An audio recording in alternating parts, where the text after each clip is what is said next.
അപ്പോൾ ഈ വൈക്കത്ത് ഈ നമ്മുടെ ജ്യേഷ്ഠൻ്റെ വീട്ടിൽ അവിടെ ഇതുപോലെ തന്നെ ഒരു ശകലം വഴി വരെ വണ്ടി വരത്തുള്ളൂ, വഴിയിൽ നിന്ന് ഒരു ശകലം നടന്നു പോകണം. അപ്പോൾ ആ വണ്ടി വരുന്നിടത്ത് വന്നിട്ട് വണ്ടിയിൽ നിന്ന് ഈ കുട്ടി ഇറങ്ങാതെ നിൽക്കുകയാണ്. അപ്പം അങ്ങനെ അവരെല്ലാവരും കൂടെ കൂടി എടുത്തോണ്ടാണ് വന്നത്. എടുത്തോണ്ട് വന്നെന്ന് പറഞ്ഞാൽ ഈ 10-15 പേര് കൂടി പിടിച്ചിട്ട്, ആണുങ്ങളും പെണ്ണുങ്ങളും എല്ലാം കൂടെ കൂടി പിടിച്ചിട്ടും അവരെ എല്ലാവരെയും ചവിട്ടുകയും തൊഴിക്കുകയും കാർപ്പിച്ച് തുപ്പുകയും തെറി പറയുകയും ഒക്കെ ചെയ്യുന്നുണ്ടായിരുന്നു.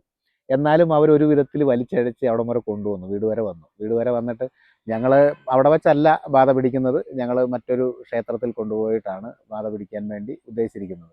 അപ്പം ഞാനൊരു പരികർമ്മിയെ പോലെയാണ് അവിടെ ചെന്നിരിക്കുന്നത്. കാരണം അദ്ദേഹം അത്യാവശ്യം നല്ല സേവാബലമുള്ള ആളാണ്, അത്യാവശ്യം ഗ്രാഹ്യമുള്ള ആളാണ്. അദ്ദേഹമാണ് പിടിക്കുന്നത്. ഞാനൊരു പരികർമ്മി എന്നുള്ള രീതിയിലാണ് ഞാൻ അവിടെ ചെന്നിരിക്കുന്നത്.